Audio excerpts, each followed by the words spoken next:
ಹುಬ್ಬಳ್ಳಿಯಲ್ಲಿ ನಡೆದ ಬಿಜೆಪಿ ಮಹಿಳಾ ಕಾರ್ಯಕರ್ತೆಯ ಮೇಲಿನ ಹಲ್ಲೆ ಪ್ರಕರಣ ಶಿವಮೊಗ್ಗದಲ್ಲಿ ಹೋರಾಟದ ಸ್ವರೂಪ ಪಡೆದಿದೆ. ಹೌದು, ಶಿವಮೊಗ್ಗದ ಜಿಲ್ಲಾಧಿಕಾರಿ ಕಚೇರಿ ಮುಂದೆ ಬಿಜೆಪಿ ಮಹಿಳಾ ಮೋರ್ಚಾ ಪ್ರತಿಭಟನೆ ನಡೆಸಿದ್ದು, ರಾಜ್ಯ ಕಾಂಗ್ರೆಸ್ ಸರ್ಕಾರದ ವಿರುದ್ಧ ಘೋಷಣೆ ಕೂಗಿ ಆಕ್ರೋಶ ಹೊರಹಾಕಿದ್ರು. ಇಷ್ಟಲ್ಲದೆ ಪೊಲೀಸರ ವಿರುದ್ಧವೂ ಬಿಜೆಪಿ ಮಹಿಳಾ ಮೋರ್ಚಾ ಅಸಮಾಧಾನ ವ್ಯಕ್ತಪಡಿಸಿದ್ದು, ಪೊಲೀಸರನ್ನ ಬಂಧಿಸುವಂತೆ ಆಗ್ರಹಿಸಿದ್ರು. ರಾಜ್ಯ ಕಾಂಗ್ರೆಸ್ ಸರ್ಕಾರದಲ್ಲಿ ಮಹಿಳೆಯರಿಗೆ ರಕ್ಷಣೆ ಇಲ್ಲ, ತಪ್ಪಿತಸ್ಥರನ್ನ ಬಂಧಿಸದೆ ಹೋದರೆ ಉಗ್ರ ಹೋರಾಟ ಮಾಡುವುದಾಗಿ ಎಚ್ಚರಿಕೆ ನೀಡಿದ್ದಾರೆ.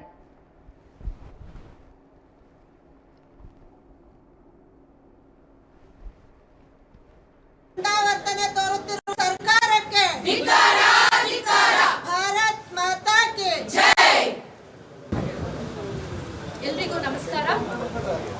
ಈ ಒಂದು ಮಹಿಳಾ ಮೋರ್ಚಾ ತಂಡದಿಂದ ಒಂದು ಪ್ರತಿಭಟನೆ ನಗರ ಮಹಿಳಾ ಮೋರ್ಚಾ ಅಧ್ಯಕ್ಷರಾದಂಥ ದರ್ಶಿನಿ ಶ್ರೀನಿವಾಸ್ ಅವರೇ ಹಾಗೂ ಪ್ರಧಾನ ಕಾರ್ಯದರ್ಶಿಯಾದಂಥ ನಿರ್ಮಲ ಯಶೋಧ ಹಾಗೂ ಬಂದಿರುವಂಥ ಎಲ್ಲ ಮಹಿಳಾ ಮೋರ್ಚಾದವರೇ ಹಾಗೂ ಪರಿಷ್ಕರಣೆ ಏನೋ ಒಂದು ಚಟುವಟಿಕೆಯಲ್ಲಿ ನಡೀತಾ ಇದೆ 4-5 ದಿನದಿಂದ.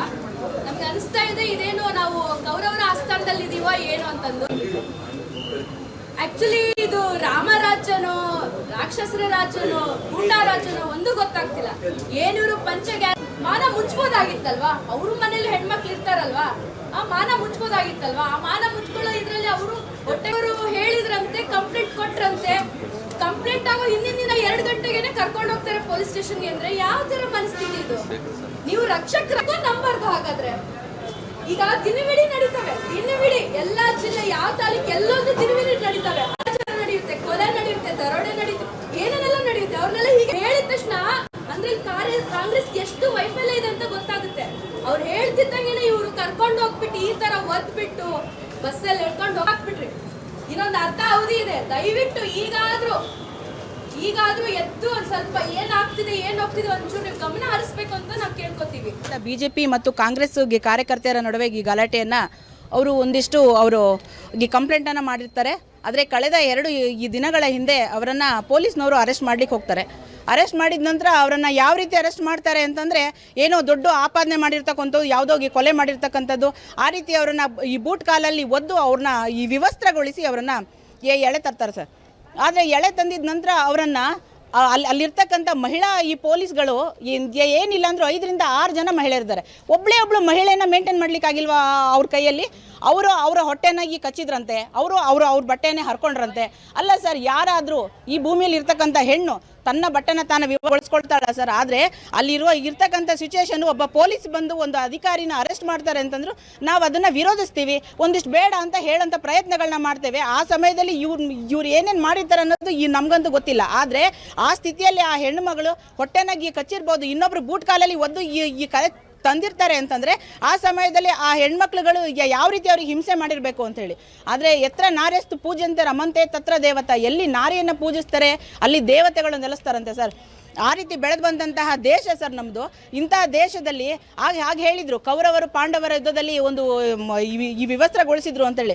ಅಂತ್ಯಕಾಲ ಬರ್ತಾ ಇದೆ, ಹೆಣ್ಮಕ್ಳುಗಳಿಗೆ ಈ ರೀತಿ ವಿವಸ್ತ್ರಗೊಳಿಸಿ ಇವತ್ತಿನ ದಿನ ನೀವು ಅವ್ರದ್ದೆಲ್ಲ ತಪ್ಪು, ಪೊಲೀಸ್ನವರಿಗೆ ಈ ಪೊಲೀಸ್ನವ್ರು ಮಾಡಿರ್ತಕ್ಕಂಥದ್ದು ಅಂತೇಳಿ.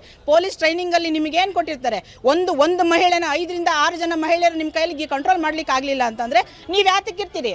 ನೀವು ಮತ್ತೆ ಅವ್ರ ಮೇಲೆ ಮತ್ತೆ ನೀವು ಈ ಕೇಸನ್ನು ಹಾಕ್ತೀರಿ. ನಿಜವಾಗ್ಲೂ ನಾನು ಆ ವಿಡಿಯೋ ನೋಡಿದಾಗ ತುಂಬ ಬೇಜಾರು ಅನ್ನಿಸ್ತು. ಮತ್ತೆ ಅದು ತುಂಬ ವೈರಲ್ ಆಗೋಗ್ಬಿಟ್ಟಿದೆ ಆ ವಿಡಿಯೋ, ಆ ವಿವಸ್ತ್ರಗೊಳಿಸಿರ್ತಕ್ಕಂಥದ್ದು. ಏನು ಸರ್, ಒಂದು ಮಹಿಳೆ ಈ ವಿವಸ್ತ್ರ ಆಗಿರ್ತಕ್ಕಂಥ ವಿಡಿಯೋನ ಅಷ್ಟೊಂದು ವೈರಲ್ ಮಾಡಿ ನಿಜವಾಗ್ಲೂ ನಾಚಿಕೆಗೇಡಿನ ಸಂಗತಿ. ಈ ಕಾಂಗ್ರೆಸ್ ಸರ್ಕಾರ ಬಂದಾಗಿನಿಂದ ಒಂದಲ್ಲ ಒಂದು ಈ ವಿಚಾರಗಳು ನಡೀತಾ ಇತ್ತು. ಆದರೆ ಮಿತಿ ಮೀರಿದ್ದು ಅಂತಂದರೆ ಇದೊಂದು ವಿಚಾರ ಸರ್. ಯಾವುದಾದ್ರೂ ಒಂದು ವಿಡಿಯೋ ನೋಡಿ ವಿವಸ್ತ್ರಗೊಂಡಿದ್ದು, ಈ ಬಟ್ಟೆ ಇಲ್ಲ ಮೈ ಮೇಲೆ, ಅದನ್ನು ದೊಡ್ಡದಾಗಿ ಈ ವೈರಲ್ ಮಾಡ್ತೀರಿ ಅಂತಂದರೆ ಒಂದು ಕಾಮನ್ ಸೆನ್ಸ್ ಇಲ್ಲ. ವಿಡಿಯೋ ಮಾಡಿದವ್ರು ಯಾರು, ಅದನ್ನು ವೈರಲ್ ಮಾಡಿದವ್ರು ಯಾರು? ಅವ್ರ ಮೇಲೆ ಮಾಡೋದಲ್ಲ. ಮೊದಲನೇದಾಗಿ ನೀವು ಅದನ್ನು ಈ ಕಂಟ್ರೋಲ್ ಮಾಡ್ಲಿಕ್ಕೆ ಆಗ್ಲಿಲ್ವಲ್ಲ ನಿಮ್ಮ ಕೈಲಿ, ಪೊಲೀಸ್ ಇಲಾಖೆ ಕೈಯಲ್ಲಿ. ನಿಮ್ಮನ್ನು ಫಸ್ಟು ನಿಮ್ಮ ಉಚ್ಚಾಟನೆಯನ್ನು ಮಾಡಬೇಕು, ನಿಮ್ಮ ಈ ಕೆಲಸದಿಂದ ಉಚ್ಚಾಟನೆ ಮಾಡಬೇಕು. ಆಗ್ರಹ ಕೂಡ ಮಾಡ್ತೇವೆ ನಾವು. ಮತ್ತೇನಂತಂದರೆ ಸಿದ್ದರಾಮಯ್ಯನವರು ಎಷ್ಟು ಈಸಿಯಾಗಿ ಮಾತಾಡ್ತಾರೆ. ನಿಜವಾಗ್ಲೂ ಅವರು ಒಂದು ನಿಮಿಷ ಯೋಚನೆ ಮಾಡಲಿ. ಅವರು ಇದೇ ರೀತಿ ಹಳೆ ವಿಡಿಯೋ ಅಪ್ಲೋಡ್ ಆಗಿದ್ದು ಇತ್ತೀಚೆಗೆ ವೈರಲ್ ಆಗ್ತಾ ಇದೆ. ಸದನದಲ್ಲಿ ಮಾತನಾಡಿರ್ತಕ್ಕಂಥದ್ದು, ಎಲ್ಲಾದರೂ ರೇಪ್ ಆಗ್ತಾ ಇರಬೇಕಾದ್ರೆ ಅದನ್ನು ಪ್ರತಿಭಟಿಸ್ಲಿಕ್ಕೆ ಆಗಲಿಲ್ಲ ಅಂದರೆ ಅದನ್ನು ಎಂಜಾಯ್ ಮಾಡಬೇಕು ಅಂತ. ಒಂದ್ಸಲ ಯೋಚನೆ ಮಾಡಲಿ. ಒಂದು ರೇಪು ಅಂತ ಅಂದಿದ ತಕ್ಷಣನೇ ಆ ಹೆಣ್ಣಿನ ಮನಸ್ಥಿತಿ ಹೇಗಿರುತ್ತೆ, ಅವ್ರ ಅಕ್ಕಪಕ್ಕದ ಮನಸ್ಥಿತಿ, ಆ ಸಿಚುವೇಶನ್ನ ಅರ್ಥ ಮಾಡ್ಕೊಳ್ಳೋದು ಎಂಜಾಯ್ ಮಾಡಬೇಕು ಅಂತ ಆ ಸದನದಲ್ಲಿ ನಗಾಡ್ತಾರೆ ಎಲ್ಲರೂ ಕೂಡ. ಆ ರೀತಿ ಮನಸ್ಸಿರ್ತಕ್ಕಂಥ ಈ ನೀಚ ಕಾಂಗ್ರೆಸ್ ಸರ್ಕಾರ ನಿಜವಾಗ್ಲೂ ಆಗ್ರಹನ ಮಾಡ್ತೇವೆ. ಈ ದರಿದ್ರ ಸರ್ಕಾರ, ಈ ಕಚಡ ಸರ್ಕಾರದ ಅವಶ್ಯಕತೆ ಯಾರಿಗೂ ಇಲ್ಲ ಸರ್.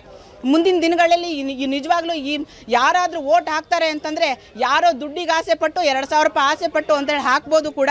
ಆದರೆ ಇನ್ಮೇಲೆ ಯಾವುದೇ ಈ ಕಾರಣಕ್ಕೂ ಯಾವ ಹೆಣ್ಮಕ್ಳು ಕೂಡ ಹಾಕಲ್ಲ ಸರ್. ಯಾಕಂತಂದರೆ ಆ ರೀತಿ ನಗ್ನವಾಗಿರ್ತಕ್ಕಂಥ ವಿಡಿಯೋನ ವೈರಲ್ ಮಾಡ್ತೀರಿ ಅಂತಂದರೆ ನಿಜವಾಗ್ಲೂ ನಾಚಿಕೆಗೇಡಿನ ಸಂಗತಿ.